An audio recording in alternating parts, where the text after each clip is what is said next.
I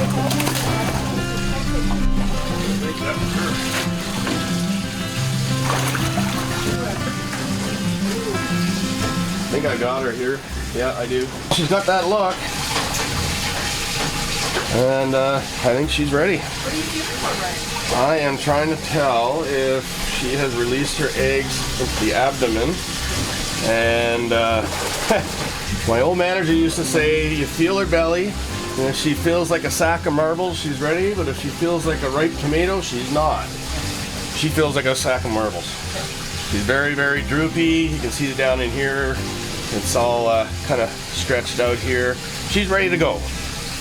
So we are going to bonk and bleed.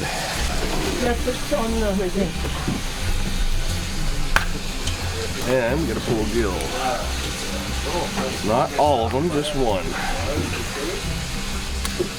Some people use a knife for that. Important to bleed her so that we don't have blood in her abdomen contaminating the eggs. There we go. We'll let her bleed for 10 minutes before we proceed. She's just starting to show her age. She wasn't getting fungusy like that a week ago. Okay. You'll rip the top off, and then you pull the two little white tabs, which will open the bag. And you don't want to breathe in it or anything like that. You don't want to introduce water in there. You just pull the bottom, and it opens it for you. Got it. You'll probably want this. Okay. So when she brings out the fish to you, however she presents it to you, you want to wipe the male all down with the paper towel to get all the water off. Water activates, that's what we call activating the sperm in there. They'll start swimming around and they're really lively and they will die in a matter of time. So we don't really want to activate them until we're ready to introduce the milk to the eggs. Okay. So sounds complicated, but it'll make more sense when Zoanne brings the male out. Zoanne's going to be holding the fish tail down, head up, and she's going to be squeezing the belly and pushing towards the tail. And you're going to watch around the anal fin, you're going to watch to see liquid coming out. It's probably going to be clear at first, which means it's water. So don't catch that in this. Okay. We just want white, which is the milk. So you watch and watch and watch till it turns white. As soon as it turns white, you put this in place to catch all the milk. Got it. And you're watching the stream all the time to see if it turns a color on you. If it goes yellow or if it goes red, you want to yank that away. You don't want to introduce that into the bag. Okay. So guys, it's really important to keep the eggs dry. So if it was dripping wet, which it probably would have been about a half hour ago, we probably would have done this inside the hatchery building, so we didn't get eggs or water introduced to the eggs. The other thing is temperature. If it was below zero, we would do it in there, but we'd probably turn the heater on and heat the building up so it's at least above freezing. Stand here where I am. Okay. And she's gonna bring the fish over, head down, tail up on purpose. Yeah. If you were to have her with the tail down and you're walking this distance over to here, the eggs would probably start coming out on you. Oh. And we'd lose some of the eggs. I see. So she'll come over here with the head down. Somebody's gonna wipe her down nice and dry. So the way that I like to hold the fish is with a paper towel rather than sometimes the gloves get a bit wet, so I do with a paper towel. I put my thumb next to where the adipose is, and then that way I know I've got the back of the fish towards me. I put my fingers up the gill, so I've got a good solid grip when I turn the fish the other direction. Remembering that this is a coho and little, so not too bad. But if you've got a great big huge chum, you want to have a good grip on her when you go to present her for opening. You're gonna put this in the hole right by the anal fin, and then you're gonna pull up and you're gonna go around the fins and continue up to underneath the chin. Okay. And that'll allow the eggs to come out and up to here. Okay.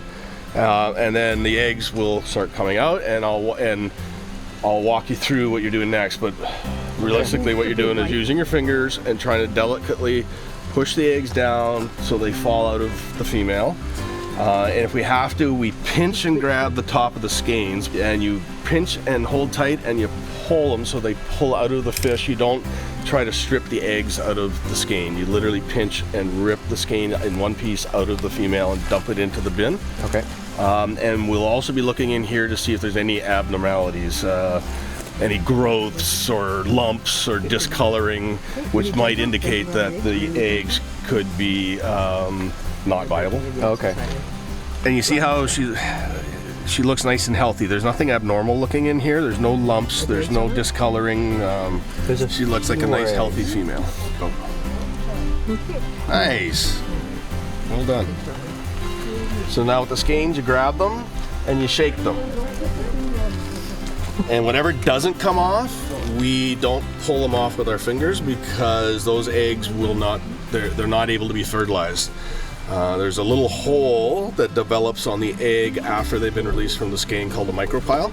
That's the only spot that sperm can actually get into the egg. They're not like human eggs. So if the eggs don't easily come off the skein, that means that micropyle hasn't opened, hasn't developed.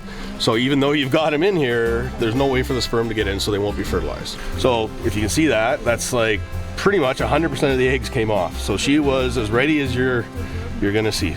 Cool. There's a little wee bit of blood here. So I'm gonna try to remove that out without damaging any eggs.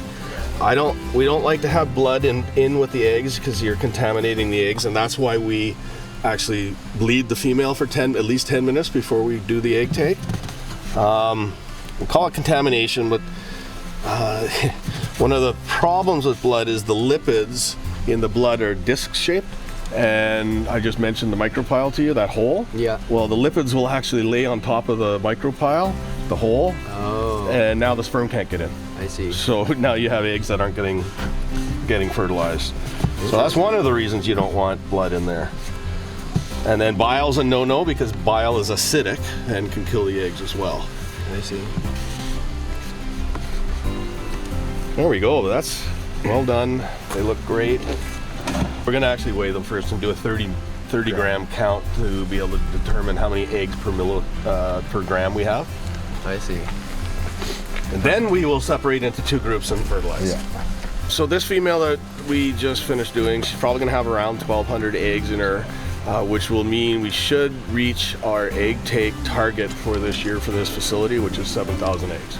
Okay. I believe we were sitting at just about 6,000 before we did this female. How many females have you spawned this hatchery this season? This is number 4, yeah. And how does this number of eggs compare to the other females? She's a little light. She's a smaller female for eggs, that is.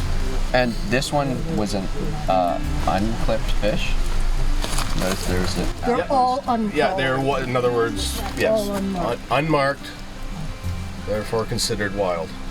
So he did a total weight and then he divided it in half. Yeah. And then now he's going to do his 30 gram count. So he'll count how many eggs in 30 grams, and then you divide the total number that he counted by 30 grams. That'll give you how many eggs per gram. And then you use that number times your total weight, which will tell you your total number of eggs for that female. Right on. Then you add that to the other 3 that we've already done, and there's your total for the year. There's a difference in temperature between the trough and the incubation boxes. Today it's 4 or 5 for the incubation box and 7 in the trough. That's fine, as long as we track the correct temperature for the incubation. Yeah, yeah. Okay guys, so we want to fertilize these eggs. I'm not sure who wants to do this. So what we're going to do is you're going to open up your bags, and it's 1 bag per group of eggs. You're going to dump the milk, the sperm, into the eggs. Sure. And you're going to use 1 or 2 fingers and gently swirl it around. Hands? Yeah, I have dry hands. Okay, you too. And then after a couple of minutes, we'll add some water as well. The water basically activates the sperm. Gives them an easier substance or fluid to swim through than just ovarian fluid. And we're going to add water to the bags and then dump that water into the trays. Hold that like, and this Is this your bag? Okay. We're just gonna get some in here and some in there Okay, you can let that down. and some in there. Don't swirl it. Yeah, just Quickly. perfect. For genetic diversity. That's right. It's a backup male too, in case one of the ones is a done male and his milk isn't doing what it needs to be. You see the foaming action that you're seeing here? That's a great indication that we're getting fertilization. If there was no foaming and it was just kind of stagnant looking water, that may mean that you have a problem with your milt, meaning you could have dead sperm. The foaming action is literally from the sperm swimming around in there trying to find that little hole in the egg. So that's a really good sign that we're seeing the foaming action on the top of the eggs like that. Do you keep the males alive when you're taking the milt out to prevent the sperm from dying? No, depending on the person. Some people like to bonk their males first. Some people like to have their males alive. I personally like to keep my males alive. I find that with bonk males, you tend to get more bile in the milt. So to avoid that, I like to try and get my milt out of males while they're alive. That said, if you're doing Chinook or Chum, the males can be, like 30 pounds. So it's hard to hold on to a male that big. Yeah. So you'll bonk them first. We're gonna overdine them for 10 minutes. Decant them too. And then there's tops for them somewhere, right?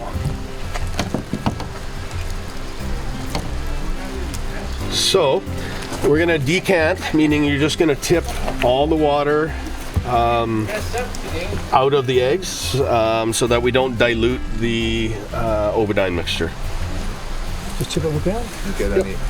Get any excess milt, any excess blood. So you want to be bile. really careful that you don't dump the eggs out onto the ground, right? You don't have to get 100% of it out. They were going to be two separate. Okay, that's fine. Then we need lids for the... They were going to put the lids on after. Okay. There. Well, that's about as brave as I am. Before we end up with eggs dumping out all over the place. So you want to put them in there. And now everyone has to remember these eggs are very delicate. Once they've been fertilized, until they get to that eyed stage, they're extremely delicate. So we're putting the eggs into a bath of Ovidine for 10 minutes. Ovidine is a surface disinfectant on the egg, so if there's anything on the outside of the egg that we don't want, the Ovidine will hopefully kill it. So it's just another step we are doing at the hatchery level to try and increase survival as much as possible. I see. Plus, if these were eggs from another watershed, you're protecting against bringing a disease or a virus or a bacteria from another watershed into your watershed that may not already be here. So you disinfect them before you put them into your water system and your incubation system. Nice to meet you. It's a pleasure.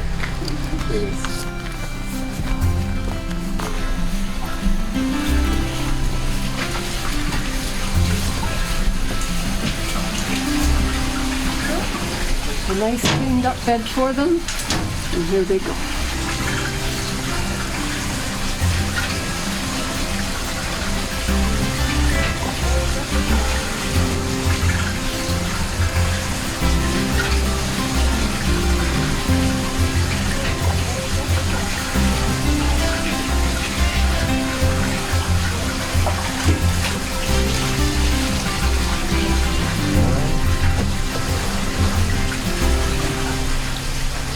Beautiful.